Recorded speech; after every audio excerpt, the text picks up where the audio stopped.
Good evening all. मैं Audible visual हूँ। Screen दिख रही है आपको?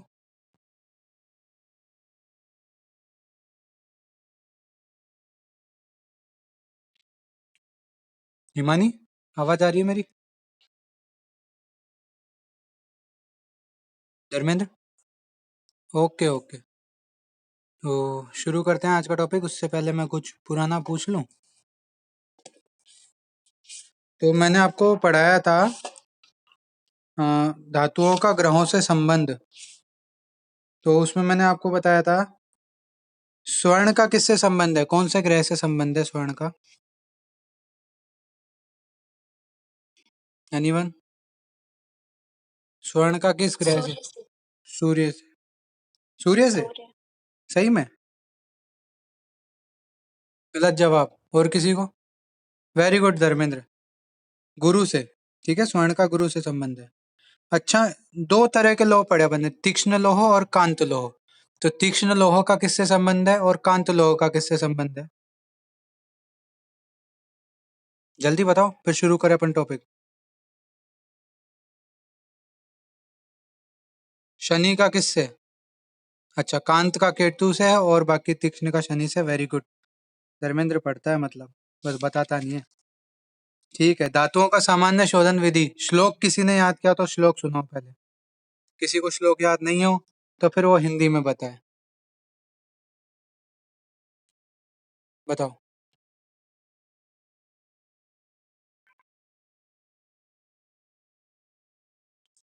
और कोई धर्मेंद्र के अलावा जो श्लोक पढ़ा, जो जिसको श्लोक याद हो सुना सके?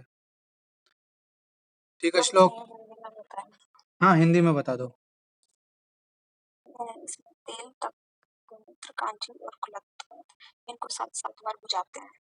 इनको नहीं, इनमें धातु पर। हम्म, ठीक है, वेरी गुड। और सामान्य मारण की भी एक विधि बता रखी थी, वो बता दो। ये इसलिए जरूरी है, ये मैं बार बार इसलिए पूछ रहा हूँ क्योंकि तुम्हें वहां पे है ना, हो सकता है एग्जाम में मेन जो विधियां हैं, विशिष्ट विधियां हैं, वो याद ना आए। अगर वो याद ना आए तो उनके अल्टरनेट में तुम ये सामान्य विधि भी लिख दोगे ना, तो टीचर बिल्कुल 0 नंबर तो नहीं देगा, तुम्हें 50%, 60% ऐसे मार्क्स दे देगा। तो इसलिए मैं कह रहा हूँ कि जो सामान्य सिद्धांत है ना, वो तो सबके याद रखने हैं। सामान्य शोधन मारण सभी के, रत्नों के भी सामान्य शोधन मारण आएंगे, वो भी तुम्हें याद रखने हैं। उसमें भी तुम कोई ढील नहीं दे सकते कि भाई नहीं हो रहे तो छोड़ दिया, ऐसा नहीं।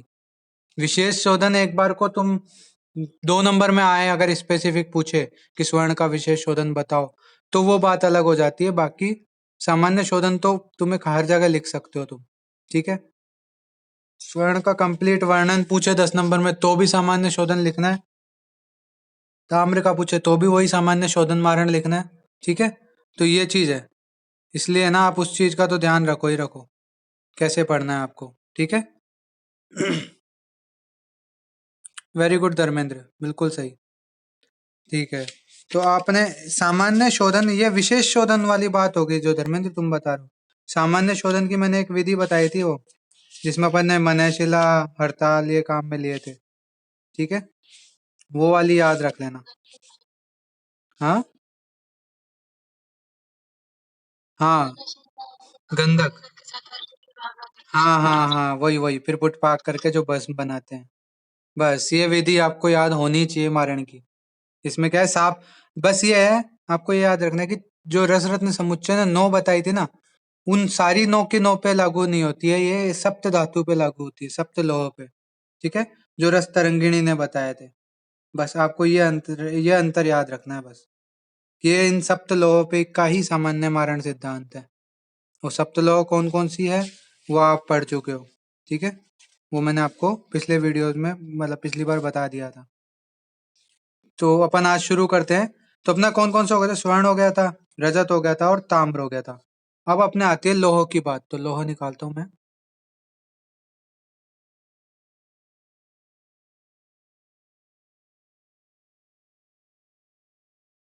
हम्म, तो लोह की बात अगर अब अपन करते हैं। लोह जो सबसे अपने कॉमन जो अपन को धातु प्राप्त होती है लोहा, उसके लिए कहा गया है। ठीक है, इसका संस्कृत नाम अयस है हिंदी नाम लौह है, अंग्रेजी नाम आयरन है, ठीक है। लैटिन में इसको फेरम बोलते हैं और Fe से इसको डिनोट करते हैं। इसकी परमाणु संख्या 26 है, परमाणु भार 55.85, ये सब आपको डिटेल्स पहले से पता है, ठीक है। इसका मेल्टिंग पॉइंट 1520 डिग्री सेल्सियस है, यानी 1520 डिग्री डिग्री सेल्सियस पे ये पिघलता है, और बॉइलिंग पॉइंट 2950 डिग्री सेल्सियस है। ये सब बेसिक डिटेल आपको बुक में मिल जाएंगे, आप पढ़ लोगे, ठीक है। अब इसके पर्यायों की बात करें तो अयस, या आप बहुत पढ़ोगे पढ़ाया कि नवायस लौह, ठीक है, और अयस भस्म, तो ये अयस वर्ड तो आप बहुत जगह सुनोगे। फिर आयस, शस्त्र लोह, शस्त्र लोह क्यों बना कहते हैं इसको, क्योंकि पुराने जमाने में जो लोग वगैरह थे तो वो तलवारों से भालों से इनसे लड़ते थे, और ये सब किसके बने होते थे, लोहे के, इसलिए शस्त्र लोह। काला अयस, काला अयस किस क्यों बोलते हैं, क्योंकि काले से रंग के होती है लोहा, ठीक है। तीक्ष्णक, ठीक है, इससे तीक्ष्ण अस्त्र वगैरह बनाया जाता है। और सार लोह, ये इसके कुछ पर्याय हैं, ठीक है, वो आपको याद हो ही जाएंगे। उत्पत्ति की बात करें तो क्या है, पौराणिक मान्यताओं के अनुसार यमराज अथवा देवदानवों के युद्ध में लोहासुर दैत्य का अंग जो है वो जहां जहां गिरा वहां पे लोहे की खदानें बन गई। समझ रहे हो, मतलब क्या कहना चाह रहा है कि जब देवासुर संग्राम हुआ तो उसमें एक लोहासुर नाम का एक है ना दैत्य हुआ था, ठीक है। तो उसको जब काट देवताओं उससे लड़े, उसको मारा, ठीक है, उसको काट काट दिया है मतलब तलवारों से, तो उसके अंग जहां जहां गिरे ना वहां वहां लोहे की उत्पत्ति हो गई, ऐसी एक उत्पत्ति मानी जाती है, ठीक है। फिर एक चीज आप पढ़ते आए हो, जो अपने चारों युग है ना उनको अलग अलग नाम दिए जाते थे उस टाइम में काम आने वाले इक्विपमेंट्स के आधार पर। जैसे कि सबसे पहले सतयुग, उसको बोला जाता है पाषाण युग हुआ करता था, ठीक है। फिर त्रेता युग मतलब ताम्र युग हुआ था, वो स्वर्ण युग हुआ था। फिर ताम्र युग हुआ, और फिर उसके बाद जो है अपना लोह युग प्रारंभ हुआ, ठीक है। तो ये है, कुछ लोग इसको बोलते हैं कि कलयुग के इन चार पार्टों में बांटा गया है। जैसे अपन मनुष्य का विकास क्रम भी देखते हैं तो वो बोलते हैं ना, पाषाण युग में पत्थरों के औजारों का प्रयोग करते थे, ठीक है। ताम्र युग में तांबे के बर्तनों का उपयोग करते थे। तो उस हिसाब से यहाँ पे लोह युग चल रहा है एट प्रेजेंट, मतलब अपन लोहे का जो है यूज ज्यादा करते हैं, इसलिए इसको आज की डेट में लोह युग बोलते हैं। तो ये भी बात चलती है। चरक संहिता में बहुत सारे योग है, जैसे नवायस लोह आप पढ़ोगे, ठीक है। और भी कई सारे योग है जिसमें लोहे का जो है उपयोग किया गया है। अयस्कृति वर्ड आया है, ठीक है, लोहे की भस्मों का उपयोग किया गया है। तो चरक संहिता, सुश्रुत संहिता, सब जगह जो है इसका वर्णन आता है लोहे का। फिर अपन एक चीज आप बहुत फेमस है, कुतुब मीनार में एक लोह स्तंभ खड़ा है, ठीक है। तो वो क्या है, भारतीय लोगों का एक उत्कृष्ट उदाहरण है। कैसे है कि वो हजारों वर्षों से एकदम ओपन स्पेस में खड़ा हुआ है, फिर भी आज तक उसमें जंग नहीं लगी है, ठीक है। वो एकदम निर्विकार है और जंग रहित है, ठीक है। तो ये आज भी क्या है, जो साइंटिस्ट हैं उनके लिए जो है एक सोचने वाली विषय है कि अरे ऐसा कैसे हो सकता है। क्यों, जनरली हवा, पानी और जो भी अपने धूप वगैरह है, इनके कांटेक्ट में आने से क्या होता है कि जो लोहा है उस पे जो है ऑक्साइड की परत जम जाती है, जिसको अपन क्या बोलते हैं, आयरन रस्ट या जंग, ठीक है, जंग लग जाती है। तो यहाँ पर इस लोहे में क्या है, जंग नहीं लगी। अब उसके पीछे क्या रीजन है वो सब साइंटिस्ट ढूंढ रहे हैं, ठीक है। इसके अलावा लोहे के जो है अनेक जो पात्र वगैरह बनाए जाते थे, ये सब बातें आपको पता ही है, ठीक है। अब नॉर्मल इंट्रोडक्शन की बात करें लोहे की, तो ये अनेक रूपों में पाया जाता है, ठीक है। हल्के भूरे से वर्ण का या ब्लैकिश टाइप के कलर का होता है, ठीक है।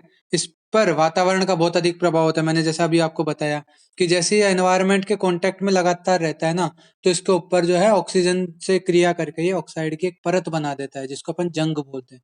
मतलब थोड़े टाइम तक वातावरण के कांटेक्ट में लगातार रहने से, ह्यूमिडिटी के कांटेक्ट में रहने से ये जंग लग जाती है इसमें, ठीक है, ऑक्साइड की परत जम जाती है।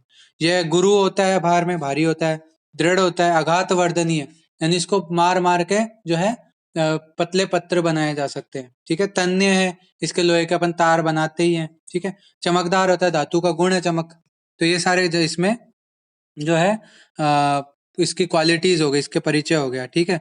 फिर इसके अगर अपन प्रधान खनिज बात करें तो मैग्नेटाइट, हेमेटाइट, ये दो आपने बहुत ज्यादा नाम सुना है, 11th 12th में भी आए हुए हैं, ठीक है। हेमेटाइट होता है Fe2O3 और मैग्नेटाइट होता है Fe3O4, ठीक है। ये इसके मेन जो है खनिज है। इसके अलावा सिडेराइट हो गया, एक अपन ने रौप्य माक्षिक पढ़ा था जिसको अपन क्या बोलते थे, क्या, आयरन पायराइट, ठीक है, तो वो है।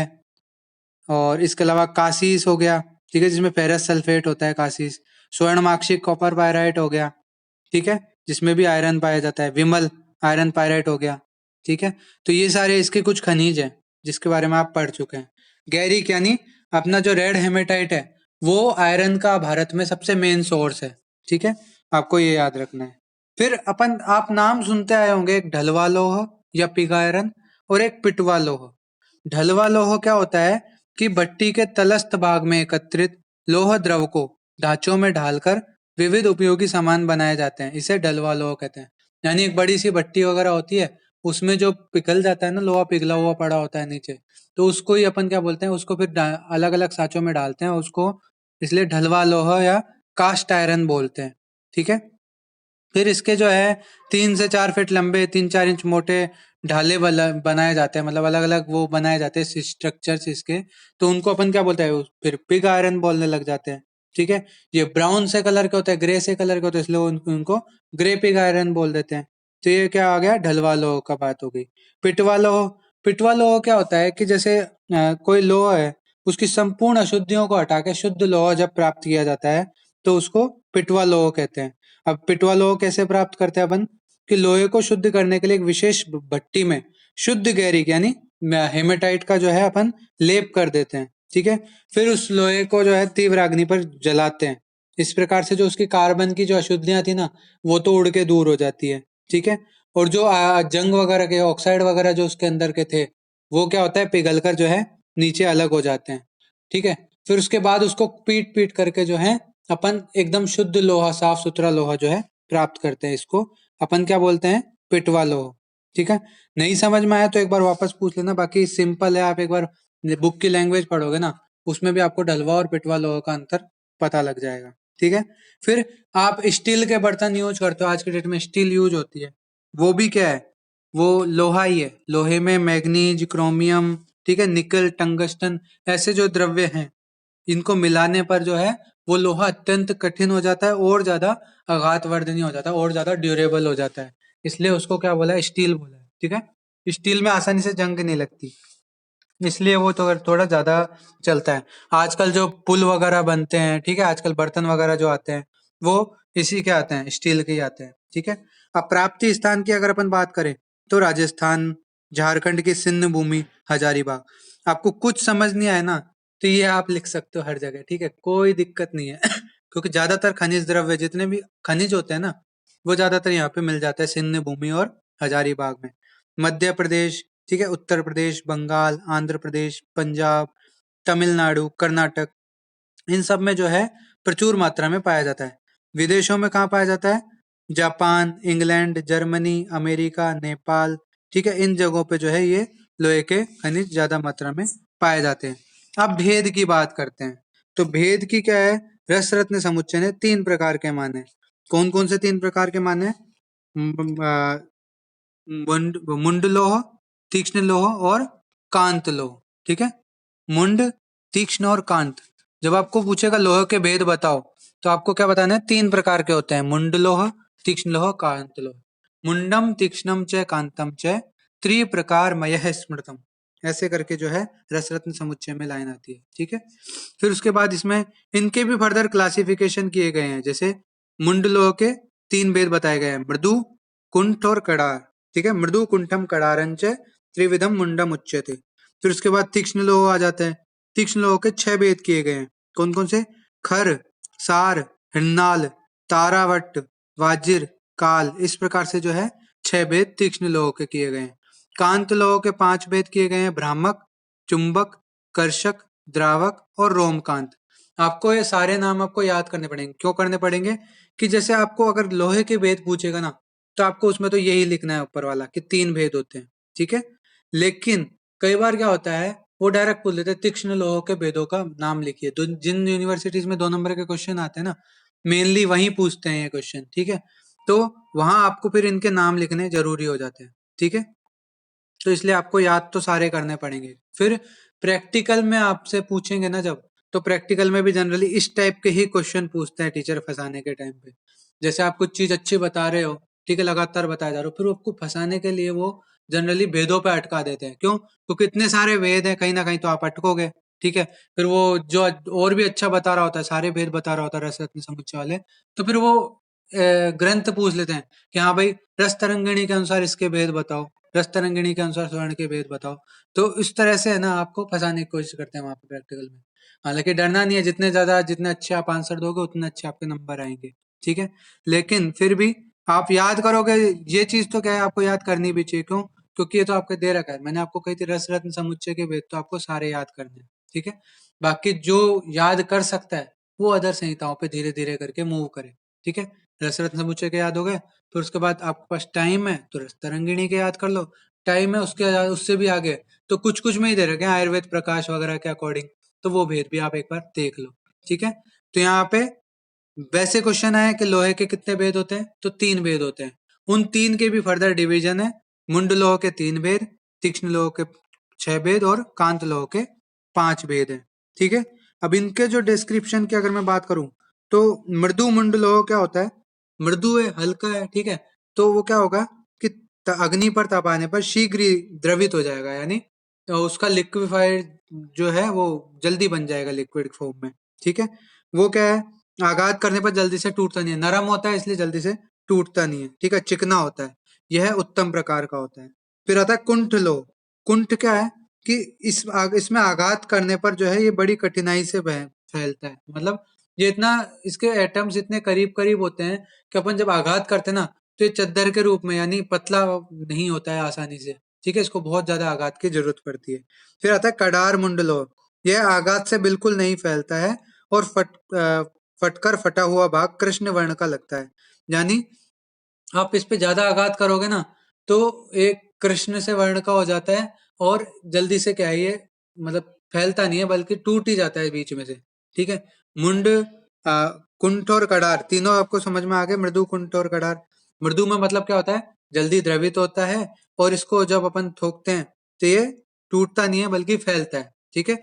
फिर कुंठ वाला जो है वो कठिनाई से फैलता है, लेकिन फैलता है, ठीक है, आघात करने पर।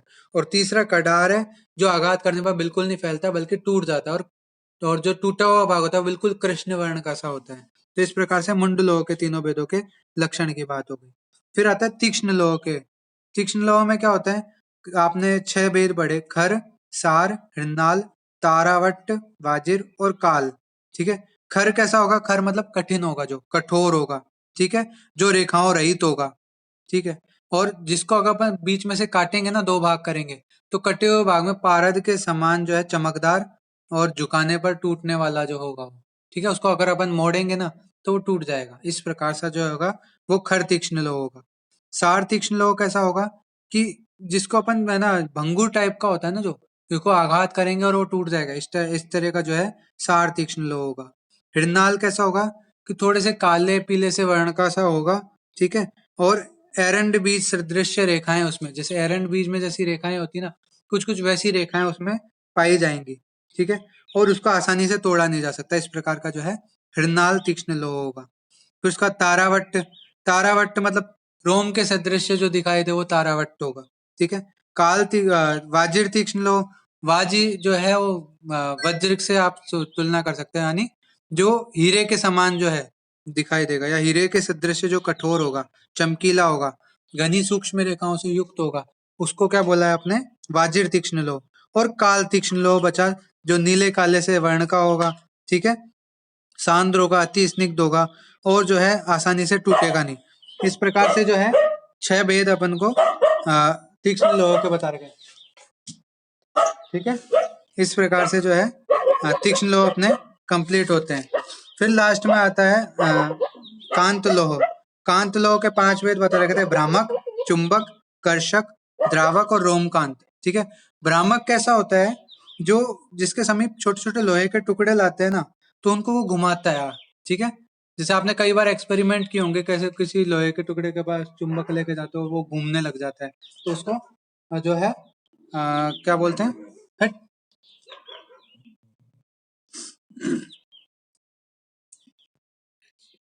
उसको अपन बोलते हैं,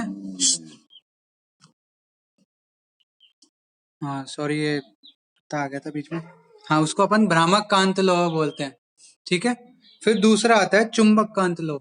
चुंबक कांत लोह में क्या होता है, छोटे छोटे हल्के चुंबक के टुकड़ों को लाते हैं ना, चुंबक क्या करती है, आकर्षण का काम, तो अपनी ओर जो है आकर्षित करता है वो चुंबक के लोहे के टुकड़ों को। ठीक है, फिर तीसरा आता है कर्षक कांत लोह। कर्षक मतलब जो दोनों काम करे, अपनी ओर लाने का भी और जो है फैलाने का भी, मतलब दूर भेजने का भी, दोनों तरह के काम करे, उसको कर्षक कांत लोह बोलते हैं। ठीक है, समझ में आ गया। फिर चौथा आता है द्रावक कांत लोह। द्रावक मतलब विकर्षित या पीछे धकेलने वाला, इस प्रकार का जो कांत लोह होता है वो द्रावक कांत लोह होता है। और रोम कांत लास्ट वाला होता है, इसमें क्या होता है, इसको जब तोड़ते हैं ना तो छोटे छोटे बारीक कण इससे झड़ने लगते हैं, तो इस प्रकार का रोम कांत लोह होता है। तो ये सब आपको बुक में डिटेल में मिल जाएंगे, तो एक बार उनको पढ़ लेना। मैंने एक बार आपको बताना जरूरी था, इसलिए मैंने आपको ये चीज बताई है। ठीक है, यहाँ तक आपके हो गया अपने लोहे का जो है भेदों के वर्णन कंप्लीट। अब आते हैं लोहे के दोष की बात करते हैं अपन।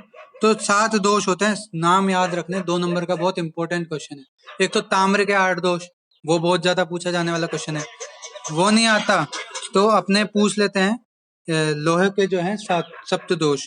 तो क्या क्या दोष है इसमें, गुरुता, दृढ़ता, उत्क्लेद, ग्लानि, ठीक है, दाह, अश्मरी, शरीर से दुर्गंध निकलना, ये जो है लोहे के जो है 7 दोष बताए गए लोहे में।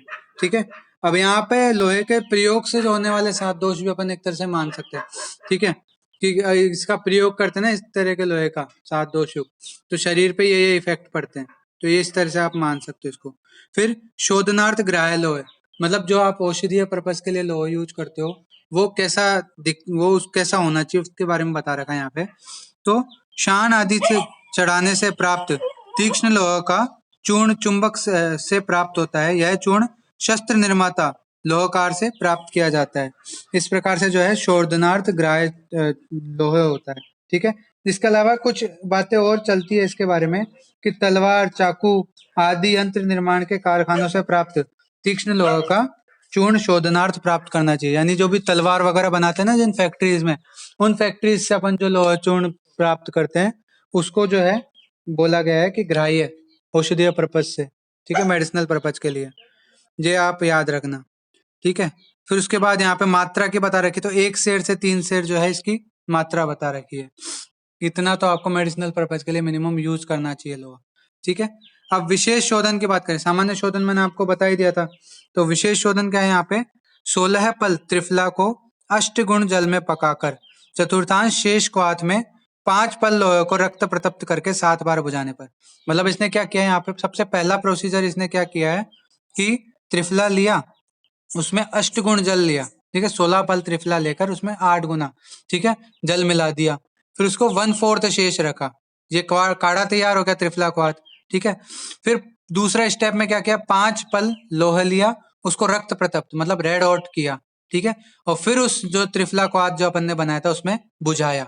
ये प्रक्रिया कितनी बार की बुझाने की, 7 बार की। इस प्रकार से जो अपना लोहा है वो शुद्ध हो गया। ठीक है, तो ये लोह शोधन की, विशेष शोधन की जो है विधि हो गई।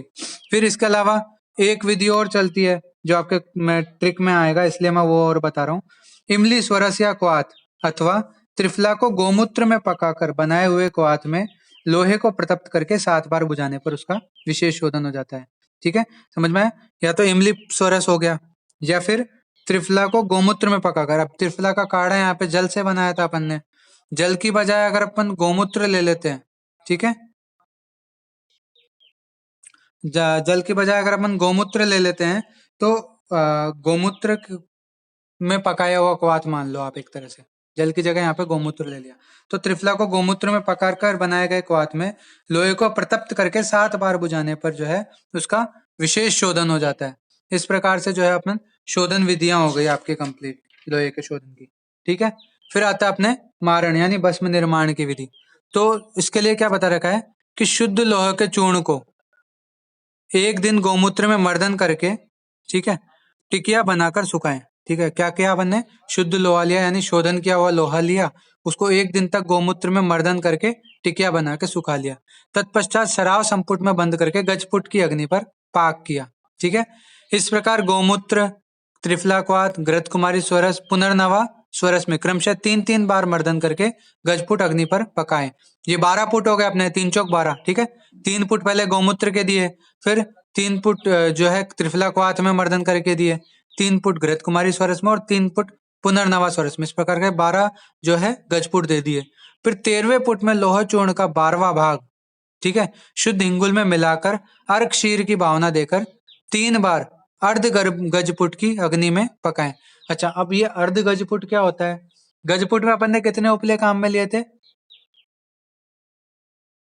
पता है किसी? 1000।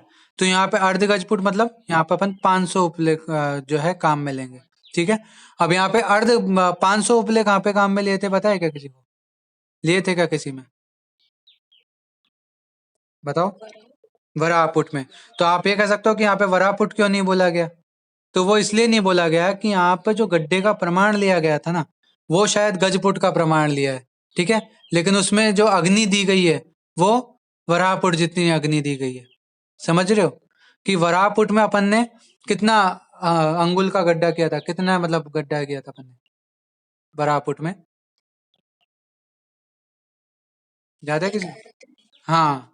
तो वराहपुट में अपन ने 1 अरत्नी का गड्ढा किया था और गजपुट में अपन ने 1 राजहस्त का किया था, ठीक है। तो अंतर था ना गड्ढे की साइज में। यहाँ पे इसलिए शायद अर्ध गजपुट कहा है कि अपन ने यहाँ गड्ढे की साइज तो गजपुट के समान रहेगी, ठीक है, यानी 1 राजहस्त, लेकिन उसमें जो कंडे डालेंगे अपन वो आधे डालेंगे, 500 कंडों का प्रयोग करेंगे, शायद इसलिए यहाँ पे ये बताया गया है, ठीक है। इस प्रकार जो है 15 फुट में लोहे की उत्तम भस्म तैयार हो जाती है। ये अपने लोह भस्म निर्माण की विधि हो गई, ठीक है। एक बार आज आप बुक में पढ़ना और कल मेरे से क्वेश्चन पूछना इससे रिलेटेड, ठीक है। एक चीज और मैं आपको बताने वाला हूँ था कि अब अगले 2-3 दिन मतलब इस हफ्ते अपन है ना 2-2 क्लास, मतलब सुबह 1 क्लास आधे घंटे की केवल, और शाम को 1 क्लास जो अपनी नॉर्मल चलती है, इस तरह से 2 क्लासेस लेंगे। क्यों? क्योंकि अगर ऐसे धीरे धीरे चलेगा कोर्स तो कंप्लीट कब होगा, ठीक है। बीच में अभी मेरे को और छुट्टी करनी पड़ सकती है, जैसे मेरे बैचमेट की शादी आ रही है तो मैं उसमें जा सकता हूँ, तो वहां पे फिर मैं आपकी क्लास नहीं ले पाऊंगा, आपका भी नुकसान होगा, एग्जाम्स आ रहे हैं, ठीक है। कुछ यूनिवर्सिटीज में शायद दिसंबर में एग्जाम्स, आई थिंक, तो वहां पे दिक्कत हो जाएगी उनको भी। हाँ, तो आप लोगों को फिर दिक्कत होगी कोर्स। अब मैं सोच रहा हूँ या तो ये करें भाई कि मैं दो दो क्लासेस बेटर रहेंगी इस हफ्ते में, ताकि आपका क्या है, एक बार रत्न प्रकरण खत्म हो गया ना, वो और एक बड़ा प्रकरण है समझने वाला है। ये दोनों प्रकरण खत्म हुए फिर उसके बाद तो छोटे छोटे सुधा सिक्ता वगैरह में तो आप टेबल से कर लोगे ना, तो भी काफी रहेगा। क्यों? इनसे बहुत कम क्वेश्चन बनते हैं और आपको केवल काम काम की चीज पूछते हैं कि शोधन मारण वगैरह बताओ और इसके प्रमुख 2-3 योग बताओ, बस। छोटे क्वेश्चन आते हैं उससे, बड़े भी आते हैं तो आप आराम से कर सकते हो टेबल से, उनमें ज्यादा लोड की बात नहीं है। जो समझने वाले थे ना वो टाइम ले रहे हैं यहाँ पे। जैसे लौह धातु है, ये पूछते हैं त्रिविध लौह पाक, ये बहुत इंपॉर्टेंट क्वेश्चन है, ठीक है। ये बहुत पूछा जाने वाला क्वेश्चन है ये। हालांकि नोट्स में आपको काम काम की चीज बताइए, आप इस चीज को तो जो है कुछ टॉपिक में आपको बताता हूँ ना कि ये बुक से जरूर पढ़ना, तो उनमें से एक है त्रिविध लौह पाक। हमारे टाइम पे क्वेश्चन पूछा गया था, हालांकि केवल त्रिविध लौह पाक नहीं पूछा था, और भी चीजें साथ में मिक्स की थी, ठीक है। 2-3 क्वेश्चन मिला के था, एक क्वेश्चन बनाया था 10 नंबर में। तो त्रिविध लोह पाक एक इंपॉर्टेंट चीज है। अभी एक बार वापस ज्वाइन करते हैं, आज केवल लोह कंप्लीट हो पाया है, ठीक है। ये पूरा अपन पढ़ेंगे त्रिविध लोह पाक, उसके भस्म के गुण वगैरह हैं, ठीक है। तो एक बार वापस ज्वाइन करते हैं, ये कंप्लीट करते हैं आज लोह, और कल अपन सुबह की क्लास में वंग और नाक कंप्लीट करेंगे और शाम की क्लास में फिर मिश्र लोह कंप्लीट करके धातु प्रकरण कंप्लीट करेंगे। कल सुबह की क्लास का टाइम होगा 8 से 8:30, ठीक है, 8 से 8:30 या 8:40 तक का, जिसमें आपको नागवंग पढ़ाऊंगा, ठीक है। तो वापस ज्वाइन होना है अभी, है ना, एक बार।